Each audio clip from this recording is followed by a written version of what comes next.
Hello dear students, welcome to my science academy. माध्यमिक शिक्षा board Ajmer माध्यमिक परीक्षा कक्षा 10 विज्ञान के मॉडल पेपर का डिटेल्ड सॉल्यूशन हम देख रहे हैं। और जो ये मॉडल पेपर हैं संजीव डेसवर के लेटेस्ट 2023 के मॉडल पेपर्स हैं। तो यदि आपने अभी तक जो 7 मॉडल पेपर हैं उनका सॉल्यूशन नहीं देखा है तो आप जो हमारे चैनल है माय साइंस एकेडमी उसकी playlist RBSC class 10 science model paper 2023 वहां से ये सातों मॉडल पेपर देख सकते हैं। और जो मॉडल पेपर 8 है उसका डिटेल सॉल्यूशन के लिए आप हमारे साथ बने रहिए। तो देखिए फर्स्ट क्वेश्चन है हमारा। तो जो पहला सेक्शन होगा इसमें ऑब्जेक्टिव क्वेश्चंस होंगे और 12 ऑब्जेक्टिव क्वेश्चन होंगे। इसमें 1 मार्क्स का एक क्वेश्चन होगा। तो देखिए स्टार्ट करते हैं। फर्स्ट क्वेश्चन है, निम्न में से कौन सा पदार्थ प्रकाश की उपस्थिति में विघटित हो सकता है? तो देखिए जो NaCl है सोडियम क्लोराइड नहीं होगा, KCl है पोटेशियम क्लोराइड ये भी विघटित नहीं होगा और जो CuCl है ये भी विघटित नहीं होगा। जो हमारा AgCl है ये ही विघटित होगा जिसे हम हॉर्न सिल्वर कहते हैं। नेक्स्ट देखिए कि हमारे रुधिर की प्रकृति होती है। तो देखिए हमारे रुधिर की जो प्रकृति किस तरह की होती है, तो हमारे रुधिर की पीएच होती है 7.4। अब 7 से कम पीएच होती है तो ये अम्लीय प्रकृति की होती है और अगर 7 से ऊपर किसी की पीएच होती है तो वो क्षारीय प्रकृति का होता है और 7 से उदासीन होता है। तो इसके अकॉर्डिंग हमारा क्या होना चाहिए, हम ये जो रक्त है कैसा होना चाहिए, क्षारीय। देखिए सल्फाइड अयस्क से धातुओं के निष्कर्षण के लिए किस विधि का उपयोग किया जाता है? तो देखिए हमारे पास इसमें कुछ विधियां दे रखी हैं जैसे कि भर्जन है। अब जैसे कि जो भर्जन विधि है इसमें क्या होता है कि वायु की अधिकता होती है उसमें सल्फाइड अयस्कों का निष्कर्षण किया जाता है। तो आंसर तो हमारा इसमें ये भर्जन राइट हो जाएगा।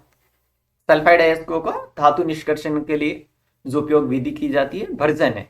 निस्तापन में क्या होता है, जो सांद्रित अयस्क है उसको परावर्तन भट्टी होती है उसमें कोई बाह्य पदार्थ और वायु की अनुपस्थिति में हम जो इसका गलनांक है उससे नीचे के ताप पे काम में लेते हैं। संक्षारण लोहे से संबंधित है, लोहे को जंग से बचाने के लिए इस पे जो पेंट वगैरह करते हैं। और थर्मिट, जो थर्मिट प्रक्रम है, थर्मिट प्रक्रम में जो धातु ऑक्साइड है जिनका अपचयन कार्बन अपचयन से नहीं हो सकता उनके लिए हम थर्मिट प्रक्रम का या थर्माइट का उपयोग करते हैं। अब नेक्स्ट देखिए थर्ड है कि रक्तदाब, लार आना, वमन जैसी अनैच्छिक क्रियाएं मस्तिष्क के किस भाग द्वारा नियंत्रित होती हैं? तो देखिए मस्तिष्क के 3 भाग हैं, अग्र मस्तिष्क या अपर मस्तिष्क हम बोलते हैं, अनुमस्तिष्क बोलते हैं और मेडुला ओब्लांगेटा। तो जो अनैच्छिक क्रियाएं हैं उनका जो नियंत्रण है वो हमारा जो मेडुला ओब्लांगेटा है वो करता है, जितनी भी अनैच्छिक क्रियाएं हैं। तो हमारा राइट आंसर हो जाएगा से। नेक्स्ट है डायनासोर किस वर्ग से संबंधित है? तो डायनासोर हमारा जो सरीसृप वर्ग में आता है। निर्वात में प्रकाश की चाल कितनी होती है? तो निर्वात में प्रकाश की चाल होती है 3 × 10⁸ मीटर प्रति सेकंड, यानी कि बी ऑप्शन हमारा राइट हो जाएगा। 7th है बहुखंडन द्वारा जनन होता है। तो देखिए बहुखंडन द्वारा जनन हमारा जो प्लाज्मोडियम है उसमें होता है। लास्ट टाइम जो हमने मॉडल पेपर किए हैं उसमें ये हम एक्सप्लेन भी कर चुके हैं इसके बारे में। जैसे अमीबा है उसमें द्विखंडन, तो इनका हमने डायग्राम बना के भी देखा है। 8 क्वेश्चन है कि मानव आंख विभिन्न स्थितियों में स्थित वस्तुओं का स्पष्ट प्रतिबिंब बनाने में सक्षम है, इसका कारण क्या है? तो देखिए जो आंख में जब हम किसी वस्तु के पास की वस्तु को देख रहे हैं तो ये अलग से फोकस दूरी को एडजस्ट करती है, किसी दूर की वस्तु को देख रहे हैं तो ये अलग से एडजस्ट करती है, यानी कि फोकस दूरी में परिवर्तित करती रहती है। यानी कि इसको हम क्या कहते हैं कि जो फोकस दूरी में परिवर्तन करने की इसकी क्षमता होती है उसको बोलते हैं समंजन क्षमता। 9th है किसी चालक का जो विशिष्ट प्रतिरोध वो किस पे निर्भर करता है? तो देखिए जो चालक का विशिष्ट प्रतिरोध है ये चालक के पदार्थ पर निर्भर करता है। और जैसे प्रतिरोध है वो तो जैसे चालक की लंबाई के समानुपाती होता है और जो अनुप्रस्थ काट क्षेत्रफल होता है उसके व्युत्क्रमानुपाती होता है। 10 है सौर ऊर्जा का मान सभी प्रायोगिक प्रयोजनों के लिए स्थिर माना जाता है, जिसे क्या कहा जाता है? तो देखिए, सौर ऊर्जा का जो ये मान है, इसको हम सौर स्थिरांक कहते हैं। तो राइट आंसर होगा बी। जो पदार्थ जैविक प्रक्रम द्वारा अपघटित हो जाते हैं उन्हें क्या कहते हैं? तो देखिए, दो तरह के जो यहां से आपसे क्वेश्चन पूछे जाएंगे कि एक तो जैव निम्नीकरणीय और एक जैव अनिम्नीकरणीय। तो जो जैविक प्रक्रम है, यानी कि जो सूक्ष्म जीव वगैरह हैं, बैक्टीरिया वगैरह से विघटित हो जाएंगे, तो इस तरह के जो होंगे वो क्या होंगे? जैव निम्नीकरणीय। नेक्स्ट देखिए, पानी में क्लोरोफॉर्म जीवाणु की उपस्थिति क्या दर्शाती है? देखिए, फर्स्ट ऑप्शन है हमारा, पानी शुद्ध है। तो शुद्ध तो नहीं है। पानी पीने योग्य नहीं है, ये बात सही है। और पानी संदूषित है, ये दोनों बात सही है, यानी कि जो द ऑप्शन है हमारा वो राइट होगा। तो ये 12 क्वेश्चन है सेक्शन ए में से। जो नेक्स्ट इसी सेक्शन में हमारे पास जो क्वेश्चन 2 होगा, इसमें रिक्त स्थान वाले क्वेश्चन होंगे। तो फर्स्ट क्वेश्चन इसमें है, ऑक्सीजन तथा एथाइन के मिश्रण का दहन वेल्डिंग के लिए किया जाता है। यानी कि जो वेल्डिंग की जाती है लोहे वगैरह के लिए, तो उसमें ऑक्सीजन और एथाइन जो गैस है, इसके दहन से ये किया जाता है। सेकंड है, मेंडलीफ की आवर्त सारणी में तत्वों के वर्गीकरण का आधार परमाणु द्रव्यमान था, जबकि आधुनिक आवर्त सारणी में तत्वों के वर्गीकरण परमाणु संख्या के आधार पर दिया गया। तो बहुत ही इंपॉर्टेंट क्वेश्चन बनता है, क्योंकि इससे रिलेटेड क्वेश्चन अक्सर पूछा जा रहा है कि मेंडलीफ की आवर्त सारणी परमाणु द्रव्यमान पर आधारित थी, जबकि जो आधुनिक आवर्त सारणी है उसमें जो तत्वों का वर्गीकरण है परमाणु संख्या के आधार पे। कुपिका क्या होती है? एलोलाई, यानी कि जो हमारे फेफड़े होते हैं उसमें जो सबसे छोटी एक संरचना है कुपिका, जहां से क्या होता है? गैसों का विनिमय होता है, यानी कि O2 और CO2 का आदान प्रदान होता है। तो ये कुपिका होती है, जिसे हम हमारी जो श्वसन की क्रियात्मक संरचनात्मक इकाई भी हम बोल सकते हैं। तो इंपॉर्टेंट क्वेश्चन है। फोर्थ क्वेश्चन है इसमें,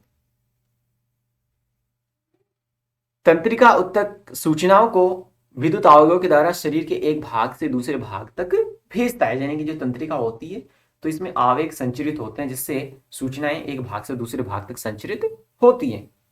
किसी चालक में गतिशील इलेक्ट्रॉन की धारा विद्युत धारा की रचना करती है। 6 है कि विद्युत परिपथों की लघुपथन तथा अतिभारण के कारण होने वाली सुरक्षा की सबसे महत्वपूर्ण युक्ति है। यानी कि जो शॉर्ट सर्किट है उससे बचाने के लिए हम किसका यूज करते हैं? फ्यूज का उपयोग करते हैं। फ्यूज ताज किसका बना होता है? टीन या शीशा इसका बना होता है। इसका गलनांक क्या होना चाहिए? कम होना चाहिए। प्रतिरोध ठीक होना चाहिए। तो ये चीजें हम जैसे डिस्कस पहले कर चुके हैं। नेक्स्ट जो अतिलघुत्वात्मक प्रश्न है, ये भी 1 नंबर का होगा, और ये वन लाइनर क्वेश्चन यहां से स्टार्ट हो जाते हैं। ऊष्मीय वियोजन किसे कहते हैं? तो देखिए, ऊष्मा के द्वारा दी गई वियोजन अभिक्रिया को हम ऊष्मीय वियोजन कहते हैं। अधिक खाने से अपच होने के कारण बेचैनी क्या लेने से ठीक हो सकती है? तो देखिए, बेकिंग सोडा या फिर जो खाने का सोडा है। तो देखिए, यहाँ जो खाने का सोडा है, जिप्सम है, प्लास्टर ऑफ पेरिस है, या फिर जो मिल्क ऑफ मैग्नीशिया है, इनके जो फॉर्मूले यहाँ आपसे पूछे जाएंगे, किसी ना किसी फॉर्मूला या फिर उसका उपयोग। नेक्स्ट है कि अम्लराज या एक्वा रेजिया का संगठन क्या होता है? तो देखिए, सांद्र HNO3 और सांद्र HCl, इनका 1:3 का जो मिश्रण होता है उसको हम क्या कहते हैं? एक्वा रेजिया कहते हैं। अब ये जो एक्वा रेजिया है, तो इसको जैसे कि सुनार वगैरह जो क्या करते हैं, जो आभूषण है उनकी सफाई में उपयोग करते हैं। F2 की इलेक्ट्रॉन बिंदु संरचना बनाइए। तो देखिए, जो F2 है, तो इसके पास कितने इलेक्ट्रॉन हैं? 7 इलेक्ट्रॉन है एक के पास, और जो दूसरा है उसके पास भी 7 इलेक्ट्रॉन हैं। तो ये एक एक इलेक्ट्रॉन का एक दूसरे से साझा करके ऐसे हमारा जो इसका स्टेप कंप्लीट कर लेते हैं। किसी तत्व की संयोजकता किसके द्वारा निर्धारित होती है? तो ये इलेक्ट्रॉन की संख्या के द्वारा किसी तत्व की संयोजकता निर्धारित होती है। परों की प्रकाश की गति किसके कारण होती है? तो जो ऑक्सीन हार्मोन होता है उसके कारण होती है। अब यहां से जो क्वेश्चन पूछा जा रहा है, कि जैसे ऑक्सीजन हार्मोन है, जिब्रेलिन हार्मोन है, इनके उपयोग से रिलेटेड क्वेश्चन पूछा जाए। गतिशील जनन कोशिका को क्या कहते हैं? तो इसको जो नर युग्मक यानी कि जो शुक्राणु कहते हैं। हीन चालक से क्या तात्पर्य है? कि सर्वोत्तम साइज का वह अवयव जो उच्च प्रतिरोध लगाता है हीन चालक कहलाता है।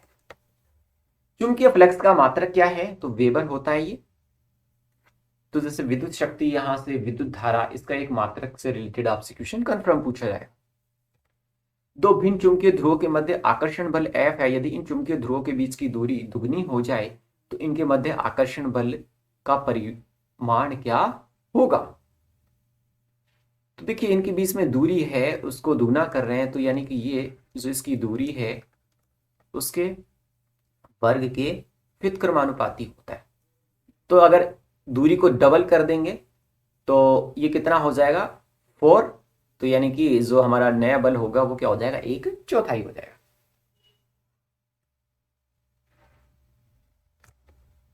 पृथ्वी के कृष्ण में गर्म स्थलों में संग्रहित ऊष्मा ऊर्जा को हम क्या कहते हैं? भूतापीय ऊर्जा कहते हैं। नेक्स्ट क्वेश्चन है कि अधिकतम ऊर्जा किस पोषण स्तर पर संचित होती है? तो जो उत्पादक स्तर होता है, यानी कि जो प्रोड्यूसर होता है उसके पास क्या होती है? सबसे ज्यादा ऊर्जा संचरित होती है, उसके बाद ऊर्जा का क्रम घटता जाता है। अधातुओं के दो गुण लिखिए। तो देखिए अधातुओं के गलनांक क्वथनांक धातु से कम होते हैं, जबकि धातुएं क्या होती हैं? अघात वर्णीय एवं तन्य होती हैं, अधातुएं नहीं होती हैं। अब जैसे NH3 है, H2O में परमाणु का उत्कृष्ट गैस विन्यास किस प्रकार होता है? इसे इलेक्ट्रॉन बिंदु संरचना द्वारा दर्शाइए। तो NH3 में एक N है और 3 H है, तो इसके H के पास 1 इलेक्ट्रॉन है और इसके पास कितने हैं? 5 हैं। तो इसको अब अष्टक कंप्लीट करना है, तो ये कैसे कर सकता है? देखिए अब NH3 का निर्माण हुआ, तो NH3 में 2 4 6 और ये 7 8, इस तरह से जो ये हमारा अष्टक है उसको कंप्लीट कर सकता है। इसको हम इस तरह से भी डिनोट कर सकते हैं कि 2 इसके पास जो Lp है वो शेष रह जाएंगे। ऐसे ही जो H2O है जल, तो ऑक्सीजन के पास कितने हैं? 6 इलेक्ट्रॉन हैं और इसको 2 और चाहिए ताकि अष्टक कंप्लीट कर सके। हाइड्रोजन के पास 1 है, तो इसके 2 अणु मिलके बनेंगे H2O, तो ये अपना अष्टक कंप्लीट कर लेगा क्योंकि 2 हाइड्रोजन से एक एक और मिल जाएगा इसको हम इस तरह से भी व्यक्त कर सकते हैं इसकी संरचना को। हाइड्रोकार्बन के दहन से निकलने वाली ज्वाला की प्रकृति किस पर निर्भर करती है? तो देखिए यदि इसका हाइड्रोकार्बन का दहन होता है तो उससे जो संतृप्त हाइड्रोकार्बन हमें मिलता है तो स्वच्छ ज्वाला निकलेगी, और यदि असंतृप्त हाइड्रोकार्बन है उसका दहन किया जाए तो ये काले धुएं या पीली ज्वाला के रूप में निकलती है। नेक्स्ट है कि दूसरे आवर्त के तत्वों की परमाणु त्रिज्याएं दी गई हैं। तो देखिए बोरोन है, बेरिलियम, ऑक्सीजन, नाइट्रोजन, लिथियम और कार्बन है, और इनकी परमाणु त्रिज्याएं दी गई हैं।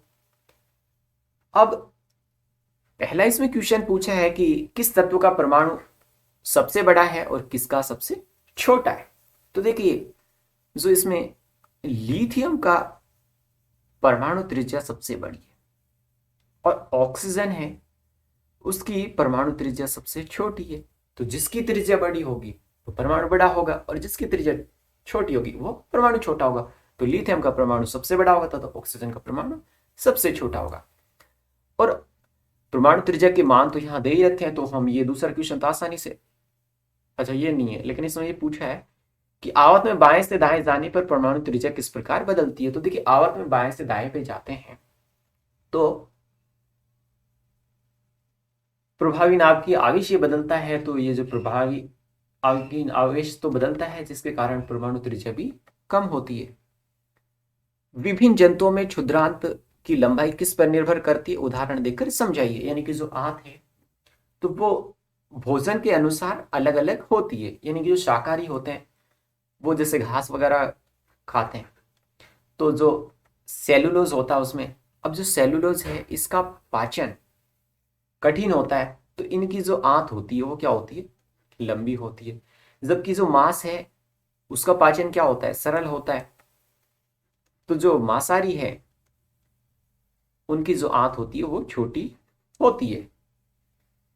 नाइन्थ है, द्विखंडन और बहुखंडन में कोई दो अंतर लिखिए। तो द्विखंडन में क्या होता है कि प्रजनन अनुकूल परिस्थितियों में होता है, जबकि बहुखंडन में परिस्थितियां अनुकूल नहीं होती हैं। द्विखंडन में केंद्रक दो पुत्री केंद्रकों में विभाजित हो जाता है, जबकि बहुखंडन में ये अनेक संतति केंद्रकों में विभाजित हो जाता है। वर्तिकाग्र पर परागकणों के अंकुरण को चित्र की सहायता से समझाइए। तो इसमें देखिए परागकण इस तरह से होते हैं, ये हमारा वर्तिकाग्र होता है, यहाँ नरयुग्मक होता है, और ये जो हमारी होती है परागनली, और ये अंडाशय होता है, और अंडाशय में जैसे बीज का निर्माण होता है, ये यहाँ मादा युग्मक होता है। तो जैसे मादा युग्मक और नर युग्मक मिलते हैं, उसके बाद फिर जैसे बीज का निर्माण होता है। समतल दर्पण द्वारा बने प्रतिबिंब की क्या विशेषताएं होती हैं? तो देखिए जो भी समतल दर्पण से प्रतिबिंब जो बनता है वो सदैव आभासी और सीधा होता है, और जो प्रतिबिंब का साइज है वस्तु के साइज के बराबर होता है, और प्रतिबिंब दर्पण से पीछे उतनी ही दूरी पर बनता है जितना कि सामने उसकी वस्तु रखी हुई है। तो प्रतिबिंब क्या होता है, पार्श्व परावर्तित होता है। अब ये जैसे डायग्राम से हम आसानी से समझ सकते हैं कि जैसे दर्पण के सामने हम खड़े हो तो जो हमारा जो बायां हाथ है तो उसमें वो दाईं तरफ दिखेगा, और जो हमारा दायां हाथ है वो उसमें बाईं तरफ दिखेगा। दिष्ट धारा एवं प्रत्यावर्ती धारा को परिभाषित कीजिए। तो देखिए दिष्ट धारा में क्या होता है कि ये समय के साथ दिशा परिवर्तित नहीं होती है, और इसको हम डीसी यानी कि डायरेक्ट करंट इससे डिनोट करते हैं। और प्रत्यावर्ती धारा में क्या होता है कि समय के साथ जो इसकी दिशा क्या हो जाती है, परिवर्तित हो जाती है। इसे हम एसी यानी कि अल्टरनेटिंग करंट से डिनोट करते हैं। विद्युत मोटर में विभक्त वलय की क्या भूमिका होती है? तो देखिए विद्युत मोटर में जो विभक्त वलय है यानी कि दिक् परिवर्तक यानी कि दिशा चेंज करने का काम करती है। अब यह परिपथ में विद्युत धारा के प्रवाह को बदल देती है, और इसके कारण क्या होता है, कुंडली और धुरी लगातार घूमती रहती है। अब न्यूमेरिकल है एक कि 220 वोल्ट की विद्युत लाइन पर उपयोग किए जाने वाले बहुत से बल्बों का अनुमतांक 10 वोल्ट है। यदि 220 वोल्ट की लाइन से अनुमत अधिकतम विद्युत धारा 5 एम्पियर है, तो इस लाइन से दो तारों के बीच कितने बल्ब पार्श्व क्रम में संयोजित किए जा सकते हैं? पार्श्व क्रम यानी कि समांतर क्रम में। अब हमें V का मान दे रखा है और जो I का मान दे रखा है, और हम शक्ति जानते हैं, शक्ति क्या होती है। तो देखिए n बल्ब अगर समांतर क्रम में जुड़े हैं तो उनकी शक्ति n गुना हो जाएगी। एक बल्ब की शक्ति है उसको हम n बल्बों की शक्ति से गुणा कर दे, तो देखिए कि एक बल्ब की शक्ति कितनी दे रखी है,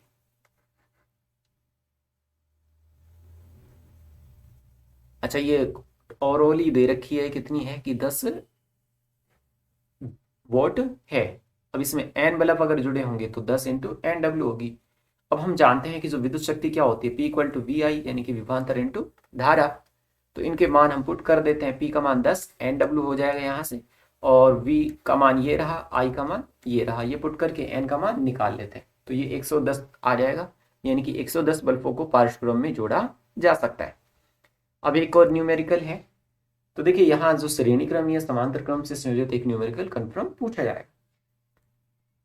15 है कि 4 ओम प्रतिरोधक यानी कि R का मान हमारे पास 4 ओम 10 एम्पियर यानी कि I का मान दे रखा है, और T इक्वल टू 2 सेकेंड दे रखा है। अब जूल में तापन का नियम क्या कहता है, H इक्वल टू होता है I स्क्वायर R T। तो I का मान है, R का मान है, T का मान है, तो हम ये मान निकाल लेंगे तो ये उत्पन्न ऊष्मा की मात्रा आ जाएगी। बायोगैस संयंत्र का चित्र बनाइए। तो देखिए जो बायोगैस संयंत्र का चित्र आप यहाँ देख सकते हैं, बुक में आपको आसानी से ये मिल जाएगा। तो इस तरह का इसमें होता है। 17 है जो सी सेक्शन है, उसमें 3 नंबर के क्वेश्चन है। हल्के रंग के फेरस सल्फेट के क्रिस्टलों को गर्म करने पर क्या होगा? तो देखिए फेरस सल्फेट के क्रिस्टल को यदि हम गर्म करें तो वे श्वेत हो जाते हैं। यानी कि देखिए ये जो फेरस सल्फेट का क्रिस्टल है तो इसमें 7 H2O है। अब इसको हम गर्म करेंगे तो ये श्वेत फेरस सल्फेट और जो हाइड्रोजन के अणु अलग हो जाएंगे। अब इसमें देखिए एक भूरे रंग का चमकदार तत्व X को वायु की उपस्थिति में गर्म करने पर वह काले भूरे रंग का हो जाता है।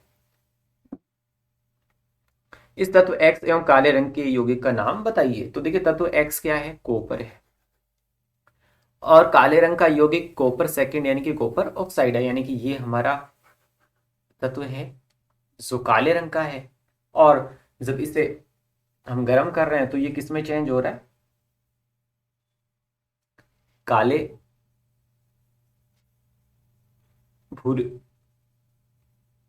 हाँ वो पहले भूरे रंग में है और फिर ये काले रंग में चेंज हो रहा है, क्योंकि वायु की उपस्थिति में गर्म करने पे जो इसका काला रंग कॉपर सेकंड ऑक्साइड में बदल जाता है। जैसे ये रही इसकी रिएक्शन। नेक्स्ट है, ये डेल्टा का मतलब है कि ये ताप दे रहे हैं इसको या फिर गर्म कर रहे हैं। पौधों में गुरुत्वानुवर्तन और जलानुवर्तन और रसानुवर्तन का एक उदाहरण दीजिए। देखिए यहां से अगर छोटा क्वेश्चन इस तरह से पूछा जाता है तो जैसे गुरुत्वानुवर्तन क्या होता है कि पादप की जड़ों का नीचे की ओर यानी कि पृथ्वी की तरफ वृद्धि करना, वो होता है गुरुत्वानुवर्तन। जैसे कि पौधे का तना होता है तो वो ऊपर की ओर वृद्धि करता है और ये जो जड़ें होती है नीचे की ओर वृद्धि करती है। जलानुवर्तन पादप जड़ों का जल की ओर गति करना। रसानुवर्तन पराग नलिका का बीजांड की ओर वृद्धि करना। 19 है जीवाश्म की परिभाषा दीजिए और इसकी समय निर्धारण की प्रक्रिया को स्पष्ट कीजिए। तो देखिए जीवाश्म में जो प्राचीन कालीन जीवों के अवशेष हैं जो हमारी भूपर्पटी की चट्टानों में अभी भी सुरक्षित हमें मिलते हैं, वो क्या कहलाते हैं, जीवाश्म कहलाते हैं। अब इनका हम आकलन दो तरीके से कर सकते हैं। एक तो सापेक्ष है जिसमें हम खुदाई करें तो एक निश्चित गहराई के बाद हमें जो जीवाश्म मिलना प्रारंभ हो जाते हैं, और जो पृथ्वी के निकट यानी कि जो हमारी सतह है उसके निकट होगा तो वो नया जीवाश्म होगा, और जितना गहराई में होगा उतना ही वो पुराना होगा। एक है फोसिल की डेटिंग यानी कि जो जीवाश्म है उसकी डेटिंग विधि से, यानी कि कोई हमारे पास जीवाश्म मिला है तो उसके जो उसमें जो तत्व है तो उसके विभिन्न समस्थानिकों का अनुपात है, उसके आधार पे हम समय का निर्धारण करते हैं। जैसे जो कार्बन 14 है उसके आधार पे ये करते हैं। इंट्राओक्यूलर लेंस के बारे में आप क्या जानते हैं? तो देखिए आपने देखा होगा जो कि कुछ वृद्ध व्यक्ति होते हैं तो उसमें उनको देखने में प्रॉब्लम होती है, उनको धुंधला दिखाई देता है।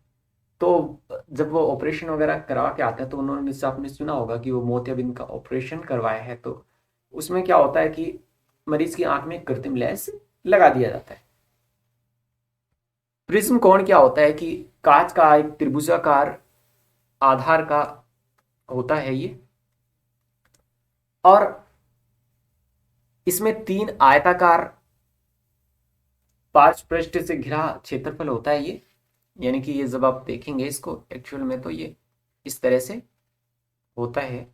जो हमारा अंदर की साइड से अगर इसको हम मिलाएं तो इस तरह का हमारा प्रिज्म होता है, और जो प्रिज्म के 2 पार्श्व फलकों के बीच का जो कोण है उसे हम प्रिज्म कोण कहते हैं।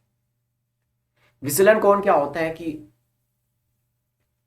प्रिज्म से जो प्रकाश निर्गत होता है तो वो एक दिशा के साथ जो कोण बनाती है उसे हम विचलन कोण कहते हैं, यानी कि जो प्रकाश इससे कितने डिग्री के कोण पे विचलित होता है।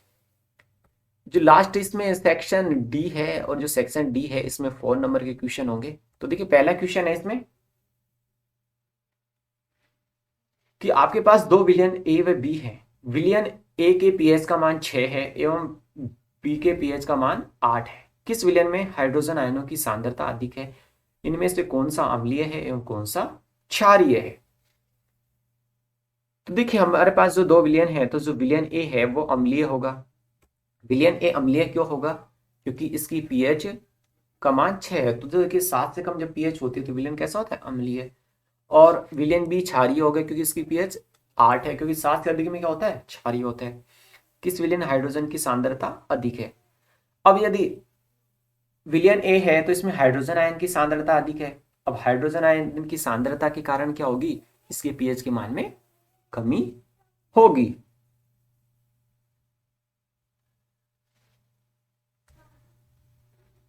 अच्छा बी क्वेश्चन इसमें पूछा है कि हाइड्रोजन आयन की सांद्रता का विलयन की प्रकृति पर क्या प्रभाव पड़ता है। तो देखिए, हाइड्रोजन आयन की सांद्रता बढ़ने पर विलयन क्या होगा, अधिक अम्लीय होगा, और यदि हाइड्रोजन आयन की सांद्रता घटती है तो विलयन क्या होगा, क्षारीय होगा। सी है, क्या क्षारीय विलयन में H+ आयन होते हैं? अगर हाँ, तो क्षारीय क्यों होते हैं? देखिए, क्षारीय जो विलयन होता है उसमें भी H+ आयन होते हैं, लेकिन जो H+ आयन है क्षारीय विलयन में स्वतंत्र अवस्था में नहीं होते। तो क्षारीय विलयन की तुलना में इसमें जो OH- आयन होते हैं वो क्या होते हैं, अधिक होते हैं। अतः विलयन क्या होगा, क्षारीय होगा। भाई अम्लीय में क्या होते हैं, H+ आयन ज्यादा होते हैं और क्षारीय में OH- आयन अधिक होते हैं। अब इसका जो अथवा वाला क्वेश्चन है तो उसको भी हम सोल्व कर लेते हैं। देखिए, एक आपसे ऐसा क्वेश्चन पूछा जाएगा जिसमें कि फॉर्मूला आपको लिखना पड़ेगा या फिर मैच करने वाला। जैसे कि अब इसमें पूछा है कि जिप्सम है, तो जिप्सम क्या होता है, calcium sulphate dot to H2O। अब जो विरंजक चूर्ण है वो क्या होता है, कैल्शियम क्लोराइड CaOCl2। अब जो बेकिंग सोडा होता है वो क्या होता है, NaHCO3 यानी सोडियम बाइकार्बोनेट। और जो प्लास्टर ऑफ पेरिस होता है वो क्या होता है, हाफ H2O, कैल्शियम सल्फेट का हाफ H2O। 20 में पूछा है कि CO2 जो कि कार्बन धातु का ऑक्साइड है, क्षारक COH2 से क्रिया करके लवण व जल बनाता है, इससे क्या सिद्ध होता है, रासायनिक अभिक्रिया भी लिखिए। तो देखिए, जब CO2 COH का होल ट्वाइस से अभिक्रिया करता है तो ये लवण और जल बनाता है, तो इससे ये है कि ये अम्लीय प्रकृति का है। और ये क्षार और अम्ल के बीच में अभिक्रिया होती है तो ये अधातुओं के ऑक्साइड जो इससे बनते हैं, यहाँ मैं रिएक्शन लिख देता हूं आपके लिए कि ये CO2 प्लस CaOH का होल ट्वाइस, और ये बना है कैल्शियम कार्बोनेट और H2। ये लिक्विड स्टेट में है और ये हमारा सॉलिड स्टेट में है, ये एक्वस है, और ये जो हमारी गैस स्टेट में है। तो ये हमारे पास ये श्वेत अवक्षेप प्राप्त होता है इसका, और ये शो कर रहा है कि जो अधातुओं के ऑक्साइड है वो अम्लीय प्रकृति के होते हैं। नेक्स्ट क्वेश्चन है कि परिसंचरण तंत्र किसे कहते हैं, बंद एवं खुले परिसंचरण तंत्र में अंतर कीजिए। तो देखिए,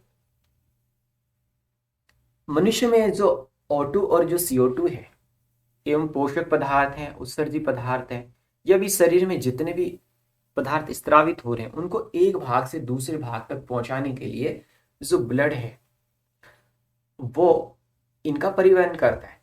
तो जो ब्लड का परिवहन करने का जो पूरा सिस्टम है, जो पूरा तंत्र है, उसे हम क्या कहते हैं, परिसंचरण तंत्र कहते हैं। अब जैसे दो तरह का परिसंचरण तंत्र होता है, एक तो बंद और एक खुला। अब बंद परिसंचरण तंत्र में क्या होगा कि रुधिर जो बंद नलिकाओं में बहता है, और खुला परिसंचरण तंत्र है उसमें रुधिर पूर्ण रूप से बंद नलिकाओं में नहीं बहता, तो वो खुला परिसंचरण तंत्र होता है। इसके अलावा जो बंद परिसंचरण तंत्र है उसमें रुधिर ऊतकों के संपर्क में नहीं रहता, और खुला परिसंचरण तंत्र है उसमें रुधिर ऊतकों के संपर्क में रहता है। अब शोषण के प्रकार बताएं तो वायवीय शोषण होता है, यानी कि जो वायु की उपस्थिति में होता है, यानी कि ऑक्सीजन की उपस्थिति में। अवायवीय शोषण ऑक्सीजन की अनुपस्थिति में संपन्न होता है। नेक्स्ट जो इसका है कि प्रकाश संश्लेषण की अभिक्रिया लिखिए और प्रकाश संश्लेषण और शोषण में अंतर लिखिए। तो देखिए, जो कार्बन डाइऑक्साइड है CO2, इसके 6 अणु, और जो जल है इसके 12 अणु, और सूर्य के प्रकाश की उपस्थिति हो और क्लोरोफिल वर्णक इसकी उपस्थिति में जो हमारा ग्लूकोज C6H12O6 इसका निर्माण होता है, और H2O और CO2 रिलीज होती है। ये क्या है, प्रकाश संश्लेषण की अभिक्रिया है। ये बहुत महत्वपूर्ण अभिक्रिया है, इससे रिलेटेड क्वेश्चन एग्जाम में अक्सर पूछा जाता रहा है। इसमें से कुछ भी आपसे पूछ सकता है, या तो रिएक्शन देके संतुलित करवा सकता है, या फिर पूछ ले कि इससे क्या उत्पाद प्राप्त होगा।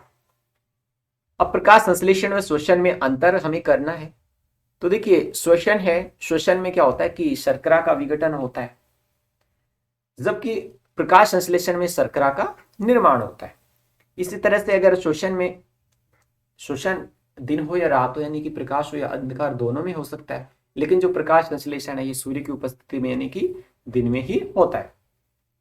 श्वसन में O2 का उपयोग तथा H2O व CO2 का उत्पादन होता है, जबकि प्रकाश संश्लेषण में CO2 व H2O का उपयोग व O2 का उत्पादन होता है। ये अभी जैसे हमने इक्वेशन भी देखी थी प्रकाश संश्लेषण की।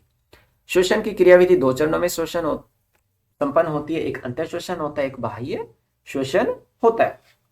लास्ट क्वेश्चन है इसमें हमारा कि जो प्रकाश के परावर्तन के नियम चित्र की सहायता से लिखिए और आवर्धन के मान में ऋणात्मक चिन्ह से क्या ज्ञात होता है। तो देखिए प्रकाश के परावर्तन के 3 नियम है, जैसे कि परावर्तित किरण है, आपतित किरण है, आपतित किरण आने वाली, परावर्तित टकरा के जो जाने वाली, और अभिलंब जहां पे दर्पण पे आपतित बिंदु होता है जहां किरणें मिलती हैं। तो ये तीनों एक तल में होते हैं। आपतन कोण I एवं परावर्तन कोण R बराबर होते हैं। ये देख सकते हैं, ये आपतित किरण, ये परावर्तित किरण, तो ये जो दोनों कोण है ये क्या होते हैं, बराबर होते हैं। ये हमारा अभिलंब है। अब जो आवर्धन के मान में ऋणात्मक चिन्ह ये बताता है कि प्रतिबिंब क्या है, वास्तविक है। इसी तरह से जो इसका अथवा वाला क्वेश्चन है जिसमें पूछा है कि अवतल दर्पण द्वारा बनने वाले प्रतिबिंब का किरण चित्र बनाओ जबकि प्रतिबिंब की स्थिति F एवं P के बीच में है। तो ये आप डायग्राम इसका बना सकते हैं। बुक में एक आपसे ये जरूर पूछेगा कि जिसमें प्रतिबिंब की स्थिति दर्पण या लेंस के लिए, दर्पण तथा लेंस की फोकस दूरी F में अंतर बताइए। तो देखिए दर्पण की फोकस दूरी ध्रुव तथा मुख्य फोकस के बीच होती है तथा लेंस की फोकस दूरी लेंस के प्रकाशिक केंद्र एवं मुख्य फोकस से दूरी होती है। तो ये था मॉडल पेपर 8 का सॉल्यूशन। ऐसे ही और मॉडल पेपर के सॉल्यूशन के लिए आप हमारे चैनल के साथ बने रहिए। Thanks for watching the video.